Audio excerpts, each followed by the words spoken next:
Kamusta mga ka-channel? I hope everyone's safe and well. Ako po si Shasha at sa channel pong ito, aking ibinabahagi ang ilang mga crime stories na naganap hindi lamang dito sa Pilipinas maging sa ibang sulok ng mundo. Kaunting kahilingan lamang po, kung inyong magugustuhan ang inyong maririnig, huwag pong kalimutang i-click ang subscribe button, i-click nyo na rin po ang notification bell para updated kayo sa mga susunod pang videos. Sarang he! Dadalhin tayo ng kasong ito sa Kuala Lumpur na siyang kapital ng bansang Malaysia. Wandering the streets of Kuala Lumpur can mean dipping in and out of an urban present into an ancient past. Sa lugar na ito matatagpuan ang iconic na Petronas Twin Towers na siyang pinakamataas na twin building sa buong mundo. Maraming mga expats ang naiengganyong manirahan sa lugar na ito because obviously mas mababa ang cost of living dito kumpara sa mga western countries. Sa lugar na ito nanirahan ang dalagang si Ivana Smith. December 6, 2017, bandang alas 3 ng hapon, natagpo ang wala ng buhay ang isang babae sa balkonahe ng 6th floor unit sa Cap Square Residence sa Kuala Lumpur. Hubot-hubad ang babaeng ito nang bumagsak ito sa balkonahe. Ang babaeng ito ay ang 18 anyos na modelong si Ivana Smith. Walang masyadong dugo na natagpuan sa balkonahe. Halos nabali na rin ang lieg ng dalaga dahil sa paglagapak nito. Marami din itong sugat at gasgas sa katawan. Chinek ng mga pulis kung maaari pang makasurvive ang dalaga, ngunit sa kasamaang palad ay hindi na talaga ito humihinga. Nireview ng mga pulis ang CCTV at doon ay nakita nila na pumasok ng building ang dalaga bandang alas 5 ng madaling araw. Ano nga kaya ang nangyari sa dalaga at paano ito nahulog sa napakataas na building na ito? Samahan niyo ako at ating balikan ang nakakalungkot na sinapit ni Ivana Smith sa loob ng apartment sa 20th floor. Si Ivana Smith ay ipinanganak noong January 4, 1999 sa Netherlands. Bunso si Ivana sa dalawang magkapatid. Meron siyang isang kapatid na lalaki, ngunit 14 na taon ang tanda nito sa kanya. Mayroon siyang lahing Dutch, Chinese at Indonesian. Bata pa lamang ay mataas na ang pangarap ni Ivana. 5'11" ang taas ng dalaga at wala siyang ibang hangad kundi maging isang sikat na modelo sa Malaysia. Mayroong used car dealership ang mga magulang ni Ivana sa Netherlands kaya't palaging busy ang mga ito sa pagpapatakbo ng negosyo. Maliit pa lamang si Ivana ay naiiwan na siya sa pangangalaga ng kanyang lolo at lola.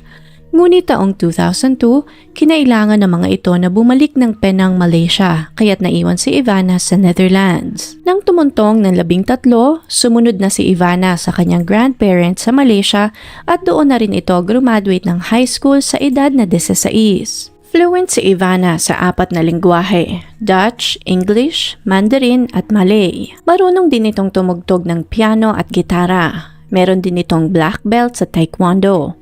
Pinalaki si Ivana ng kanyang mga lolo at lola na may magandang asal, magalang at may pagpapahalaga sa pinaghirapan ng iba. Ngunit lahat ito ay ilan lamang sa napakaraming magagandang ugali na meron si Ivana. Nagsimula ang modeling career ni Ivana sa edad na 13. Nakilala siya sa modeling industry nang manalo siya bilang second runner-up sa isang modeling competition sa Malaysia. Matapos ang maigsing pamamalagi sa Belgium, muling bumalik si Ivana sa Malaysia. Na mga panahong ito, 18 years old na si Ivana. Dito na talagang nagsimulang umusbong ang karera ng dalaga. Dumagsa ang mga modeling gigs, nakarampa din siya sa mga prestihiyosong fashion shows at nakasama sa mga high-end na pictorials. Ang ultimate goal ng dalaga ay mapabilang at maging isa sa mga magagandang Victoria's Secret Angels. Taong 2017, nakilala ng dalaga ang binatang si Lucas Kramer.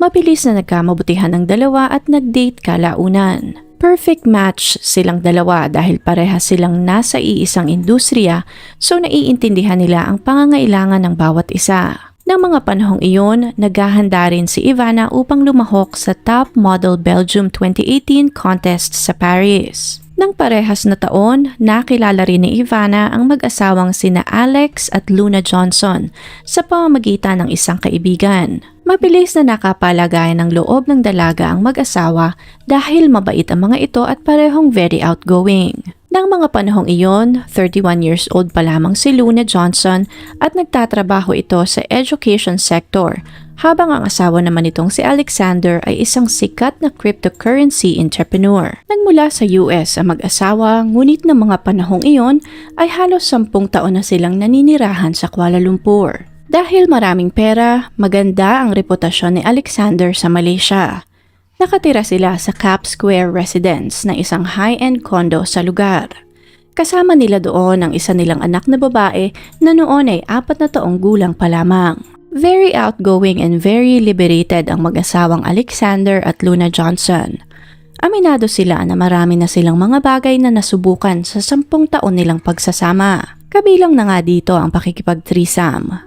Luna identified herself as bisexual. Dahil doon, mabilis na nakakonek si Ivana kay Luna. Unang nagkakilala ang tatlo sa isang bar. Nakasabay ni Luna si Ivana sa dance floor at dito na nga nagsimula ang kanilang koneksyon. Habang sumasayaw, naging napaka-sweet at very touchy nitong si Luna kay Ivana. Wala namang kaso iyon sa asawa niyang si Alexander dahil very open naman siya sa mga ganitong kapritsyo ng kanyang asawa. Nagustuhan ni Ivana kung gaano ka-charming, graceful at confident si Luna sa dance floor at kung paano siya hawakan nito kaya't dito na nga nagsimulang mas lumalim pa ang kanilang koneksyon. Matapos ang gabing iyon, nagpalitan sila ng number at nagpatuloy ang kanilang komunikasyon sa WhatsApp. Dito na nagsimula ang mga palitan ng mga malalaswang videos at mga paghaharutan na parabang talagang pinupukaw ni Luna ang flirtatious side ni Ivana. Katulad ng nabanggit kanina, 18 anyos pa lamang si Ivana ng mga puntong ito. Ngunit base sa mag-asawang Johnson, wala silang ideya na ganoon palang pala kabata ang kanilang kaibigan. Akala di umano nila ay 26 years old na si Ivana. Ngunit sa kabila nito, mabilis na nag-escalate ang relasyon ng tatlo. Nang sumapit ang November 4th, dito na nga naganap ang unang pagtatalik ng tatlo. Iniwan ng mag-asawa ang kanilang anak sa kanilang kasambahay.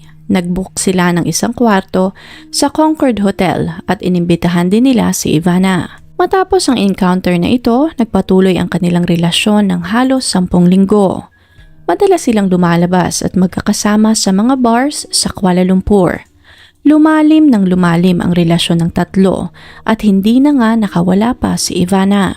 Habang nangyayari lahat ng ito, patuloy pa rin si Ivana sa kanyang mga modeling gigs, mga appearances at mga photoshoots. Hanggang sumapit ang December 6th, umattend ang tatlo ng isang party sa Mantra Rooftop Bar. Ayon sa handler ni Ivana, maayos ang lagay ni Ivana nang magsimula ang party. Ngunit kalaunan, naghahanap na ito ng bawal na gamot, specifically ecstasy, na hindi naman ito dating nakaugalian. Maya-maya pa dumating na rin ang mag-asawang Johnson sa party at makikita sa CCTV na nilapitan nila si Ivana. In between, makikitang mayat-mayang pabalik-balik ang tatlo sa CR ng hotel. Bandang 2:50 ng madaling araw, sabay-sabay na umalis ang tatlo upang pumunta naman sa Nine Club upang umattend naman ng isa pang birthday party. Dahil mga influential na tao ang parating laman ng club na ito, meron itong reputasyon na available at madaling makakuha ng bawal na gamot sa club na ito. Bandang 5:22 ng madaling araw, makikita sa CCTV na naroroon pa rin sa club ang mag-asawa. Bandang 5:44 naman ng madaling araw, makikita sa CCTV ng kondo ng mag-asawa na buhat-buhat ni Alex si Ivana papasok ng elevator. Nasa likod naman nito ang asawa nitong si Luna at iba pang mga kasama. Sa CCTV footage na ito, mapapansin na parang wala sa sarili si Ivana. Iwinawagayway pa nito ang kanyang paa na parang isang bata habang nasa bisig ni Alex. Nang makapasok ng apartment, ipinagpatuloy nila ang pag-iinom. Tinext pa ni Ivana ang kanyang boyfriend na si Lucas na hindi pa siya makakauwi. Bandang 6:30 ng umaga, napansin ni Lucas na wala pa rin ang nobya kaya tinawagan niya ito. Sumagot naman si Ivana at sinabing nasa bahay siya ng kaibigan at doon na siya matutulog. Tinawagan pa ni Luna si Lucas upang sabihin na kasama niya nga ang nobya, ngunit ang hindi alam ni Lucas ay naroroon din ang asawa nitong si Alex at may nangyayaring ang milagro sa tatlo. Bandang 7:24 ng umaga, nag-send pa si Ivana ng selfie kay Lucas kasama si Luna. Base naman sa testimonya ni Luna, mas naunang nagising sa kanya si Ivana. Tumayo ito mula sa kama upang ipaghanda ng umagahan ang kanyang anak dahil papasok ito sa school. Kasabay din di umano nilang mag-ina na nag-agahan si Ivana. Habang kumakain, pansin di umano ni Luna na parang pagod at antok pa rin si Ivana. Nang makapag-ayos, lumabas na silang mag-ina at nawala siya sa apartment ng halos 30 minutes. Nang makabalik ng bahay, nadatna niya di umanong nakahiga si Ivana sa tabi ng kanyang asawa, kaya't dumiretso din siya sa higaan at tumabi sa dalawa. Maya-maya pa lumipat silang dalawa sa sofa. Dito na nagtanggal ng damit si Ivana at nagtalik silang dalawa sa sofa. Matapos ang pagtatalik, tumayo si Ivana at naglakad sa isang sulok. May kausap di umano ito at tumatawa itong mag-isa. Hindi na niya pinakialaman si Ivana at dumiretso siya sa loob ng kwarto upang tumabi sa kanyang asawa. Dahil sa pagod, mabilis na nakaidlip si Luna at bandang 1:00 na ng hapon nang magising ito. Nang lumabas siya ng kwarto, napansin niya na nakakalat lahat ng damit at gamit ng dalaga.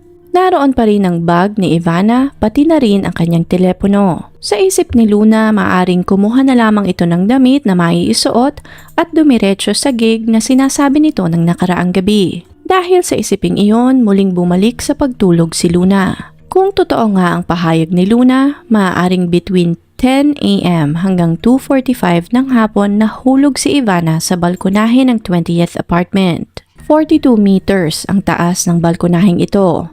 Sino mang bumagsak sa ganoong taas ay tsak na hindi na makakaligtas o kung makakaligtas man ay baka hindi na rin mapakinabangan. Ayon sa mag-asawa, dumating ang mga pulis sa kanilang apartment bandang 5:00 ng hapon. Sila ang nagbalita sa kanila na nahulog nga si Ivana mula sa kanilang balkonahe at bumagsak sa terrace ng isang apartment sa ika-6 na palapag. Base sa mga pulis, walang makikitang kahit na anong reaksyon sa mag-asawa. Ni hindi man lamang nila sinilip ang balkonahe kung saan sinasabing nahulog ang dalaga. Kung iyong iisipin kung sa balkonahe mo nangyari ang insidente at wala ka talagang kinalaman sa krimen, maaaring magtumakbo ka upang tingnan kung ano talaga ang nangyari sa balkonahe. Ngunit na mga panahong iyon, parang handang-handa ang mag-asawa sa isasagot sa mga pulis nang dumating ang mga ito sa kanilang bahay. Habang nasa apartment ng mga Johnsons, nakita rin ng mga pulis ang bag ni Ivana. Nakalap din nila ang iba pang mga gamit ng dalaga, pati na ang mga damit nito at napansin nila na nawawala ang underwear at sapatos ni Ivana. Initially, dinala ng mga pulis ang mag-asawa sa kanilang kustodiya, ngunit hindi dahil sa pagkakahulog ni Ivana sa balkonahe, kundi dahil pinaghihinalaan sila na gumagamit ng bawal na gamot. Sa Malaysia, mataas ang penalty sa mga kasong related sa bawal na gamot. Kabilang narito ang pagkakakulong at ang iba pa nga ay parusang kamatayan. Isinailalim ang mag-asawa sa test at base sa unang result, nag-positive ang mag-asawa na gumagamit nga sila ng bawal na gamot. Ngunit sa hindi maipaliwanag na kadahilanan, na-approve ang appeal ng dalawa na magkaroon pa ng pangalawang pagsusuri. Sa pangalawang test result na ito, lumabas na negative silang pareho sa paggamit ng bawal na gamot. Maraming nagsabi na maaaring nabayaran na ng mag-asawa ang mga taong humawak ng investigasyon upang pasinungalingan o lituhin ang unang resulta ng test. Marahil dahil na rin siguro sa kanilang estado sa buhay, naging napakaluwag na mga pulis sa mag-asawa. Bukod sa re-examination, pinayagan din sila ng mga pulis na makagamit ng telepono kaya't nagawa nilang matawagan ang kanilang kasama sa bahay upang linisin ang kanilang apartment. Ang nakakagulat din dito, hindi agad na-identify ng mga pulis ang apartment ng mag-asawa bilang crime scene, kaya't hindi rin na-inspeksyon ang apartment right away. Nang muling dumating ang mga pulis sa apartment ng mag-asawa, halos lahat ng ebidensya ay either contaminated na o naitapon na rin, kabilang na dito ang basag na baso ng nakaraang gabi. Nakakapagtaka rin na napakakaunti at halos walang masyadong detalye ang mga larawan na nakuha ng mga pulis sa loob ng apartment. Naging napakalaking tanong rin para sa publiko kung talaga bang aksidente ang pagkamatay ng dalaga o may mas madilim pang dahilan kung bakit at paano nasawi si Ivana. Ang nobyo ni Ivana na si Lucas ang siyang naghatid ng masamang balita sa kanyang pamilya. Dali-daling lumipad ang mga magulang ni Ivana papuntang Kuala Lumpur upang kuhanin ang kanyang bangkay. Ngunit sa halip na tulong ang kanilang matanggap, dumaan pa sila sa butas ng karayom upang makuha ang bangkay ng kanilang anak. Binigyan sila ng release form ng mga pulis, ngunit kailangan nilang pumirma sa isang kasulatan na nagsasabing aksidente ang lahat at walang foul play na naganap. Hindi naman ito sinang-ayunan ng pamilya ni Ivana. Palaisipan para sa kanila kung bakit parang nagmamadali ang mga pulis na isarado ang kaso gayong wala pang kalinaw-linaw kung ano nga ang totoong nangyari sa dalaga. Tatanggapin naman nila kung talagang aksidente ang lahat, ngunit hindi sila magsasawalang kibo kung walang maibigay na malinaw na paliwanag sa kanila ang mga pulis. Napakaraming tanong na hindi masagot at mga butas na hindi maipaliwanag. Ni-rule out kaagad ng mga pulis sa loob lamang ng isang araw na walang foul play na naganap. Katulad ng nabanggit kanina, inilabas ng mga pulis na aksidenteng nahulog ang dalaga sa balkonahe ng mga Johnsons dahil sa kalasingan at lulunga ang dalaga sa ipinagbabawal na gamot. Maging ang autopsy na nangyari ay talaga namang questionable. Una, hindi nakuha ang body temperature ng dalaga nang ma-recover ang katawan nito. Isa itong crucial step upang ma-determine kung anong eksaktong oras ng pagkamatay ng dalaga. Napakarami ding delay na nangyari bago pa man maisagawa ang autopsy. Base sa resulta, maraming mga substances na nakita sa dugo ni Ivana. Na-identify din mula sa autopsy na maaaring buhay pa si Ivana nang mahulog ito sa balkonahe. Dahil sa pagkakaputol ng artery ng dalaga, maaaring naubos ang blood supply nito sa utak, kaya't nag-shutdown na rin ang katawan ng dalaga ilang minuto matapos itong bumagsak sa balkonahe ng apartment sa 6th floor. Nang makita ng pamilya ni Ivana ang katawan ng dalaga, mas lalong lumakas ang kanilang hinala na hindi talaga aksidente ang pagkamatay ng kanilang anak. Napakarami nitong sugat at mga gasgas sa kanyang braso at hita. Nang ma-recover ang katawan ng dalaga, dinala nila ang katawan ni Ivana sa Netherlands upang muling isailalim sa autopsy. Si Dr. Frank van der Gut ang humawak ng eksaminasyon at napag-alaman niya na mali ang naunang report ng Malaysian authorities. Napansin ng doktor ang isang malalim na sugat sa ulo ni Ivana. Ayon sa doktor, nakuha ni Ivana ang sugat na iyon bago pa man siya mahulog sa balkonahe. Totoo na merong alak at ibang substances na nakita sa toxicology report, katulad na rin ang lumabas sa unang report ng mga pulis. Ngunit may isa pang substance na hindi nai-report ng lokal na otoridad. Ang substance na ito ay PMMA, isang napakadelikadong gamot at kung mali ang paggamit nito ay maaaring mag-cause ng overheating ng katawan ng tao, sakit sa puso, kumbulsyon at maaari itong ma-overdose kahit nakakaunti lamang ang nainom ng biktima. Naging napakalaking question din kung paanong nag-negative ang mag-asawa sa pangalawang eksaminasyon. Kung magkasama sila ng nakaraang gabi at pareho sila ng iniinom at trip sa party, malaki ang tsansa na baka gumamit din ang mga ito ng bawal na gamot. Naging palaisipan din kung kanino nakuha ni Ivana ang mga ipinagbabawal na gamot na ito.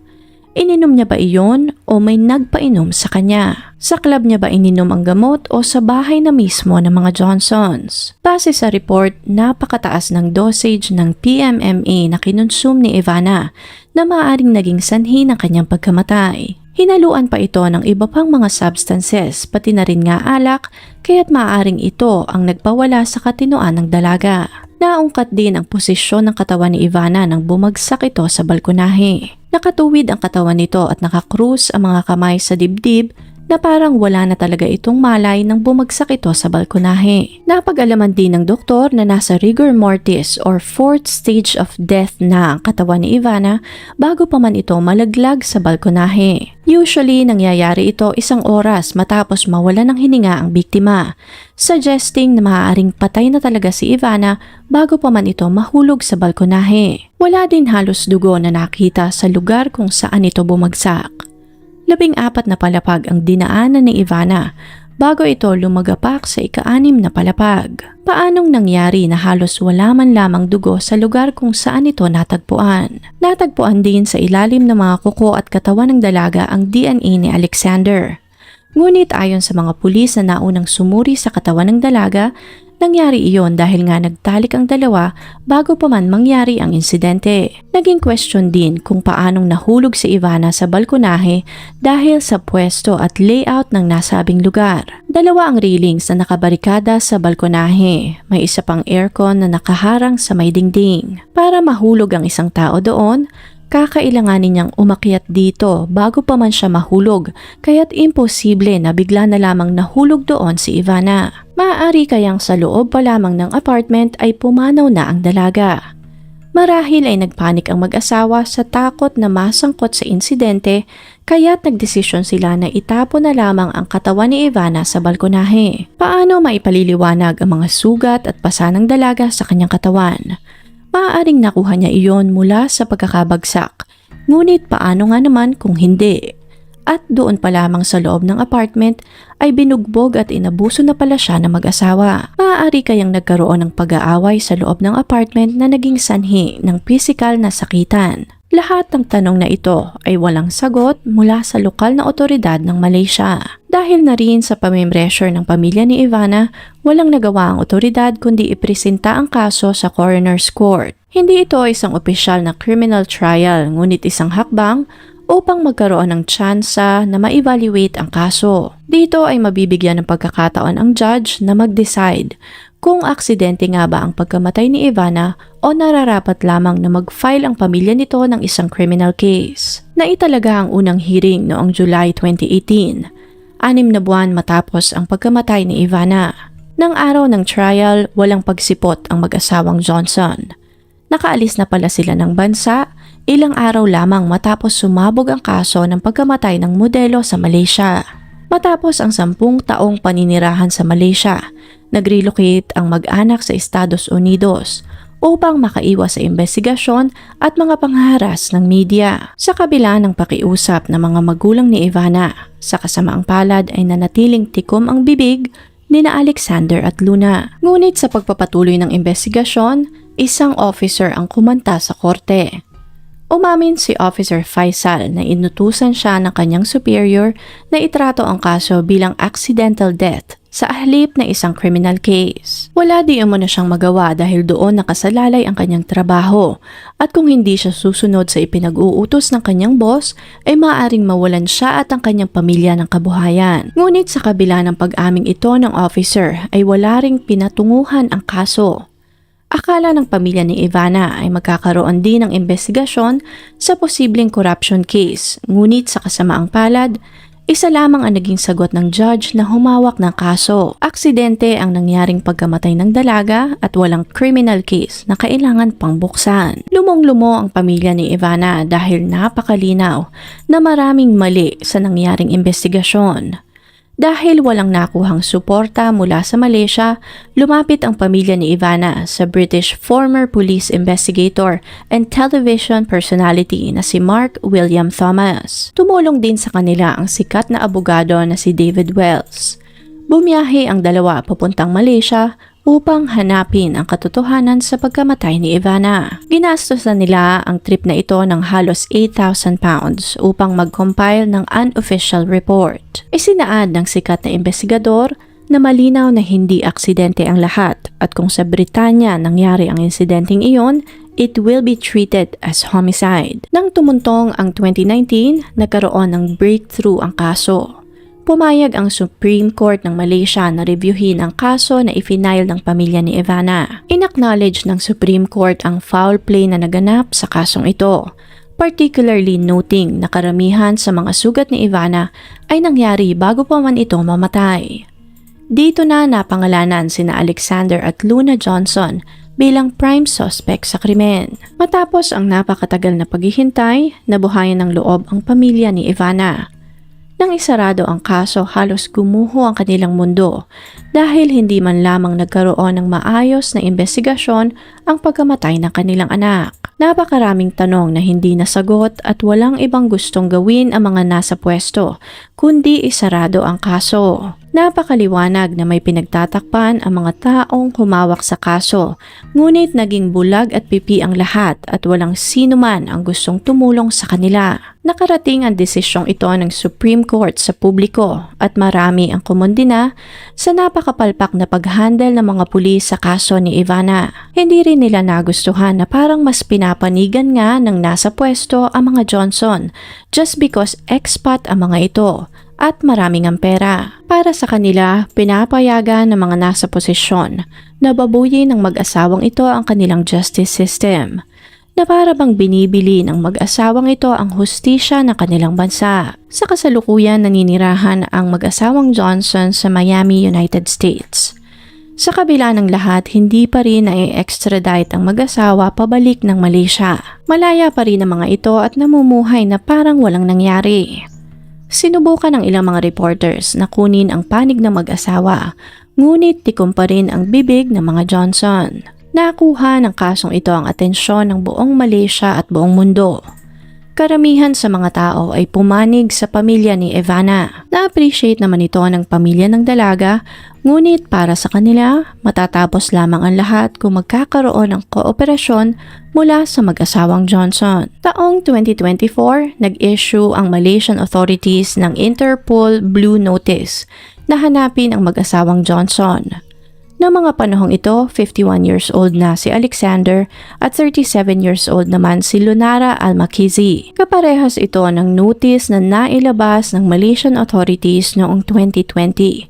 Ngunit hanggang ngayon ay wala pa ring nangyayari. Walang direct jurisdiction ng Interpol sa Estados Unidos, ngunit meron namang extradition agreement ang US sa Malaysia. Ngunit sa kasamaang palad, hindi malinaw kung sapat ba ang kasong naisampa sa mag-asawa upang ma-extradite ang mga ito pabalik ng Malaysia. Kinasuhan din ng pamilya ni Ivana ang Malaysian authorities dahil sa negligence at mishandling sa kaso. Iginiit ng mga magulang ni Ivana na malaki ang pananagutan ng Malaysian authorities dahil sa napakaraming kapalpakan na nangyari sa investigasyon, ang hindi pag-secure sa pinangyarihan ng insidente at ang premature na naging ruling ng cause of death ni Ivana. Nakatakdang simulan ang trial para sa kasong ito, ngunit may mga balita na maaaring masettle na ang kasong ito at hindi na umabot pa sa korte. Dahil sa international attention at Supreme Court ruling,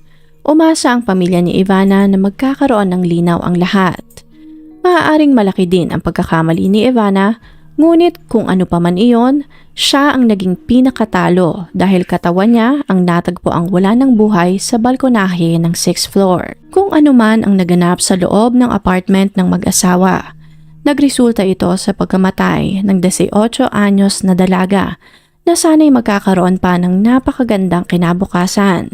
Sa kasalukuyan, nakabinbin pa rin ang kaso ni Ivana at naghihintay pa rin ang kanyang pamilya na maisakatuparan ang huling pangarap nila para sa kanilang anak. Iyon ay ang mabigyan ito ng hustisya nang sa ganon ay lubos nang makapagpahinga ang kanilang dalaga. Ngunit ano po sa inyong palagay? Maaari kayang aksidente nga ang lahat? O talaga nga kayang may kinalaman ang mag-asawang Johnson sa pagkamatay ni Ivana? Kung interesting po ang kasong ito para sa inyo, please leave a comment and share your thoughts sa comment section below. Please click on the subscribe button and notification bell as well para updated kayo sa mga susunod pang videos. Salamat po and see you on the next one.